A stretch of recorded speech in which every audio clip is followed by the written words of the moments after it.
Moram da kažem za Đilasa da stvarno više nije ni smešno da on nekoga pita odakle mu pare. Stvarno misliš da mi ne znamo šta si se opljačkao i zašto hoćeš da se vratiš na vlast. A Jovanoviću samo da poručim da patriotizam trebalo je da pokazuje 99. godine kada se šetao po Parizu dok su nas bombardovali. I za vas dvojicu stvarno ako budu i komšije glasale, pa ni oni stvarno nisu normalni.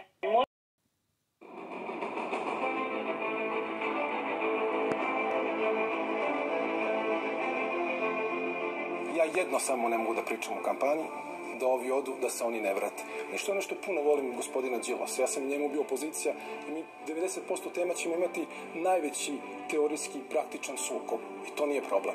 Ali hoću da mogu da raspravljam sa svima u demokratskom, normalnom društvu gde država nije zarobljena. Što se mene tiče, samo prvi deo te rečenice, da oni odu, je danas značajan.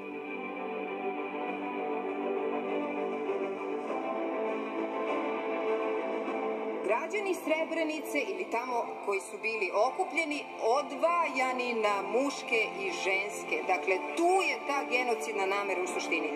Ja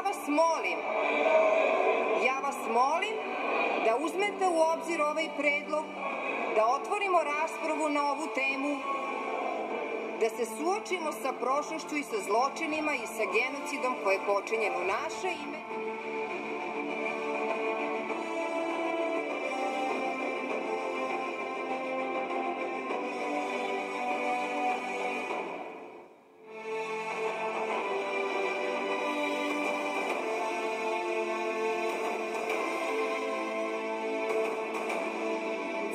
Vidim, vi su najprincipijalniji gospodin Kurti koga pomenuti, on se zalaže za svoje stavove o samopredeljenju Kosova i zbog toga je bio u zatvoru jako puno godina.